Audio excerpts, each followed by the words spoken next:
Om Swastiastu. Assalamualaikum warahmatullahi wabarakatuh. Namo Buddhaya. Salam harmoni. Terima kasih. Pada kesempatan kali ini saya akan mempresentasikan ide usaha dalam rangka memenuhi tugas perencanaan bisnis dengan judul ide usaha Bokor Rotan Aneka Warna. Sebelum memulai presentasi ini, izinkan saya untuk memperkenalkan diri terlebih dahulu. Perkenalkan, nama saya Komang Mili Martini, NIM 181704152 dari kelas 5E Prodi S1 Manajemen. Adapun pokok bahasan yang akan dipaparkan pada penyajian materi pada kali ini, yang pertama gambaran umum, yang kedua profil usaha, yang ketiga proses pengolahan, yang keempat pasar dan pemasaran, yang kelima analisis keuangan, dan yang terakhir analisis SWOT. Baik, pokok bahasan pertama yang akan dibahas mengenai gambaran umum. Secara umum, bokor rotan ini merupakan bokor pada umumnya dipakai oleh masyarakat Bali, khususnya yang beragama Hindu. Jadi bokor di sini merupakan sarana persembahyangan yang difungsikan untuk mewadahi banten yang akan dihaturkan pada saat acara keagamaan. Namun, kita ketahui bersama, tidak hanya itu saja fungsi bokor. Meskipun itu merupakan fungsi utamanya, namun seringkali umat Hindu atau umat lain memfungsikannya dengan fungsi yang sama dengan piring, yaitu sebagai wadah. Jadi di sini fungsi bokor di sini tidak hanya terbatas untuk sarana persembahyangan, dan dengan segala kelebihan yang dimiliki, bokor rotan aneka warna ini senantiasa akan memudahkan kegiatan persembahyangan maupun acara-acara kekeluargaan lain yang dilaksanakan oleh masyarakat umum dan masyarakat Bali pada khususnya. Seperti namanya, bokor rotan ini terbuat dari rotan yang nantinya akan dianyam sampai membentuk lingkaran sebagai bahan alas dasarnya, dan nantinya akan membentuk sebuah bokor yang dapat difungsikan sebagai wadah banten maupun wadah yang lain. Yang selanjutnya mengenai profil usaha dari usaha bokor rotan aneka warna. Yang pertama, nama usaha yaitu bokor rotan aneka warna. Yang kedua, fungsi usaha. Fungsi usaha dari usaha ini yaitu menjual produk dengan inovasi dan menarik. Fungsinya untuk memberikan produk yang bermanfaat, dan bidang usaha dari usaha ini yaitu usaha barang atau penjualan barang. Selanjutnya, modal usaha. Modal usaha dari usaha ini yaitu dari modal pemilik usaha ini sendiri, yaitu di sini saya sendiri. Selanjutnya, untuk lokasinya berlokasi di Singaraja dan jaga waktu usaha ini tidak terbatas. Baik, selanjutnya akan dibahas mengenai proses pengolahan atau produksi bokor rotan aneka warna. Yang pertama, siapkan alat dan bahan yang diperlukan. Selanjutnya, siapkan rotan secukupnya. Rotan yang dipakai diusahakan yang masih basah agar mudah untuk dibentuk. Ketika semua bahan dan alat sudah disiapkan, mulailah menganyam bokor dari bagian tengah. Di bagian tengah ini rotan yang diperlukan kurang lebih ada 3 buah. Mulailah menganyam dari bagian tengah. Selanjutnya, anyaman di bagian tengah ini akan difungsikan sebagai alas dari bokor tersebut. Setelah terbentuk lingkaran yang akan difungsikan sebagai alas ini, lanjutlah menganyam dari bagian pinggir. Setelah selesai menganyam dan terbentuk sebuah bokor, mulailah untuk melakukan proses finishing. Proses finishing di sini dapat berupa pengolesan cat atau pewarna dan juga untuk melapisinya dengan vernis. Ketika semua sudah siap dan sudah di finishing, bokor rotan aneka warna siap untuk dimanfaatkan. Pokok bahasan selanjutnya yaitu pasar dan pemasaran. Yang pertama akan dibahas mengenai segmentasi konsumen.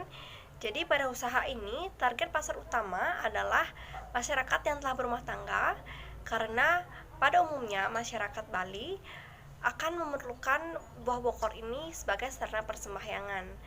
Dan biasanya yang akan membeli dan lebih tertarik akan sebuah sarana persembahyangan itu adalah sang istri atau para ibu-ibu yang nantinya akan lebih berkecimpung dalam urusan Banten, biasanya pada keluarga di umat Hindu. Jadi nantinya sebisa mungkin usaha ini akan menarik minat para ibu-ibu pada khususnya dan masyarakat Bali pada umumnya untuk menarik dan berkenan untuk membeli bokorotan ini, yang tentunya mereka akan sama-sama tahu nantinya kelebihan dan kemudahan yang diberikan oleh bokorotan ini. Selanjutnya akan dibahas mengenai strategi pemasaran. Yang pertama, produk yang kami tawarkan ini merupakan bokor yang terbuat dari rotan.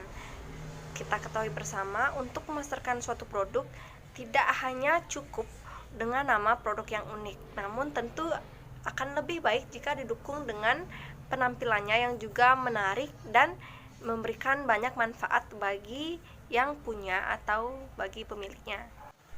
Selanjutnya, price atau harga. Harga dari produk yang akan saya pasarkan ini terbilang cukup murah dan dijual per lusinnya. Jadi jatuhnya akan sangat murah jika dibandingkan dengan bokor standar pada umumnya yang terbuat dari besi maupun aluminium. Jadi di sini selain murah, produk ini juga terjangkau dengan perbandingan kualitasnya yang baik. Jadi di sini tidak hanya murah, produk ini juga berkualitas sehingga sangat layak untuk digunakan dan difungsikan tahun ke tahun. Selanjutnya, place. Di sini lokasi usaha yang akan saya jalankan ini terletak di rumah saya sendiri karena saya masih pemula dan perlu banyak belajar. Saya akan memfungsikan rumah saya sendiri sebagai tempat untuk produksinya.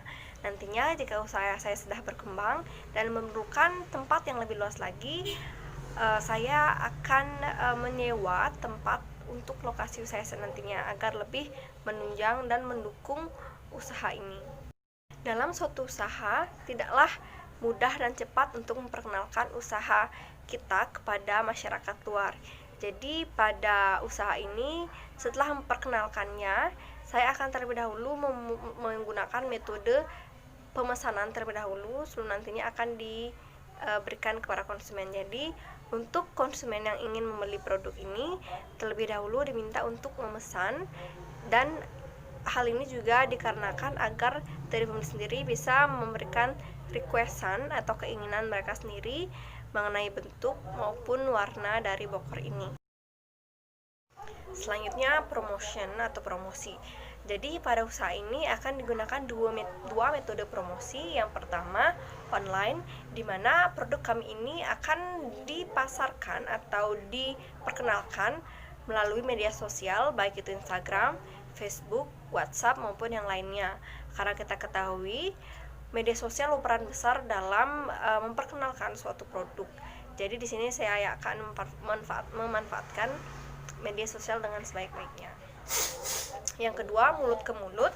Selain dipasarkan melalui online, produk ini juga akan diperkenalkan dari mulut ke mulut. Setelah dibeli oleh konsumen, kami akan mengajak para konsumen untuk memperkenalkan kembali produk ini kepada orang-orang terdekat mereka, sehingga produk ini lebih dikenal luas oleh masyarakat. Selanjutnya, people. People di sini dimaksudkan orang-orang yang terlibat dalam marketing mix. Jadi pada awal usaha ini yang akan memproduksi adalah saya sendiri, karena saya juga masih pemula dan usaha ini pada awalnya mungkin tidak memerlukan banyak tenaga, jadi akan diatasi atau ditangani oleh saya sendiri sebagai yang memproduksinya. Namun nantinya ketika usaha ini telah berkembang, saya akan meminta kerabat dekat saya yang memang bisa menganyam juga untuk membantu saya pada usaha ini. Yang terakhir itu physical evidence. Di sini yang dimaksud physical evidence adalah hal-hal lain atau perangkat lain yang dibutuhkan pada suatu produk. Contohnya kemasan. Kemasan dari usaha saya ini akan berupa plastik bening yang akan digunakan sebagai tempat untuk mewadahi bokorotan ini. Kenapa digunakan plastik bening? Agar para konsumen dapat melihat secara langsung bentuk dan warna dari bokorotan yang ingin mereka beli. Selanjutnya akan dibahas analisis keuangan dari usaha ini. Yang pertama akan dipaparkan biaya tetap. Di biaya tetap ini total pembiayaan yang dikeluarkan yaitu sejumlah 135.000. Selanjutnya ada biaya variabel. Biaya variabel ini memerlukan pengeluaran sejumlah 331.000. Biaya tetap dan biaya variabel menghasilkan biaya total dengan jumlah 466.000. Jadi di sini bisa ditentukan modal awal dari usaha ini sejumlah 466.000. Selanjutnya yang akan dibahas yaitu analisis keuangan. Jadi yang pertama mengenai analisis titik impas atau break even point. Di sini BEP harga sama dengan total biaya produksi dibagi dengan produksi sama dengan 466.000 dibagi 10 lusin atau 120 buah, yaitu sama dengan 46.000. Jadi harga jual per lusin ini yang akan saya jual nantinya adalah 60.000. Jadi biaya produksinya sama dengan total biaya produksi dibagi harga per unit sama dengan 8 lusin. Jadi untuk mencapai titik impas, maka dalam satu kali produksi diusahakan terjual 8 lusin, di mana harga per lusinnya adalah 60.000. Selanjutnya analisis keuangan. Pendapatan sama dengan pokok rotan yang terjual dikali harga jual, yaitu 600.000. Jadi total biaya produksi dalam satu kali produksi adalah 466.000. Keuntungan sama dengan pendapatan dikurang dengan biaya produksi, yaitu menghasilkan 134.000. Jadi keuntungan yang diperoleh dengan minimal penjualan 10 lusin bokor sodan ini dengan harga 60.000 adalah 134.000.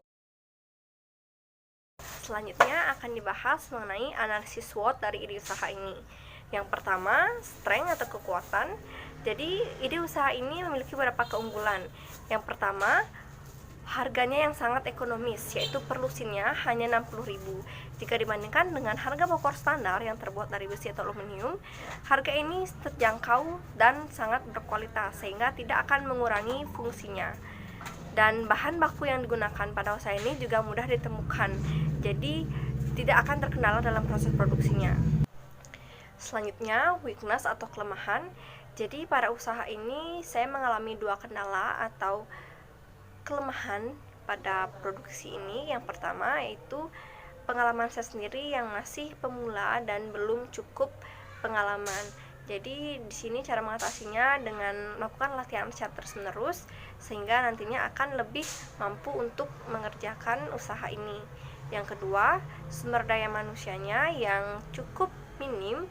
Jadi perlu banyak belajar dalam bisnis ini dengan memanfaatkan berbagai fasilitas, dan akan sangat lebih baiknya jika nantinya saya terus memberikan promosi sehingga mendapatkan banyak koneksi dan nantinya akan mendapatkan banyak bantuan baik itu tenaga maupun dorongan dari orang-orang sekitar.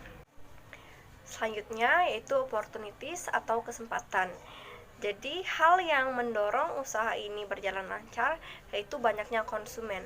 Kenapa bisa dikatakan konsumen dari usaha ini banyak? Karena bokor ini sendiri bisa dikatakan keperluan pokok dari masyarakat Bali dan umat Hindu pada khususnya, karena bokor tentu digunakan sebagai alat persembahyangan bagi umat Hindu. Jadi bokor ini akan senantiasa terus digunakan setiap tahunnya dan juga akan menarik minat para konsumen. Yang terakhir adalah threats atau ancaman. Ancaman terbesar dari usaha ini yaitu selera masyarakat yang berubah-ubah. Kita ketahui bersama, tiap tahunnya tentu ada berbagai inovasi dari para pengrajin dan juga gaya hidup dari tiap masyarakat. Jadi tentunya dengan berbagai perubahan tersebut, agar dapat mengatasinya, saya sendiri akan terus berinovasi dan terus mempromosikan sodan rotan ini ke berbagai sosial media, baik itu Facebook, Instagram, maupun WhatsApp. Baik, jadi sekian pemaparan materi dari ide usaha bokor rotan aneka warna ini.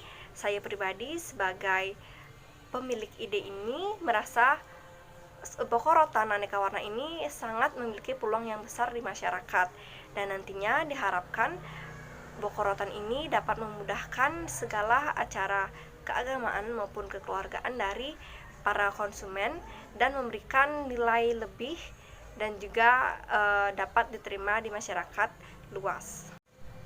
Akhir kata, saya haturkan para Santi. Om Santi, Santi, Santi Om. Salam harmoni.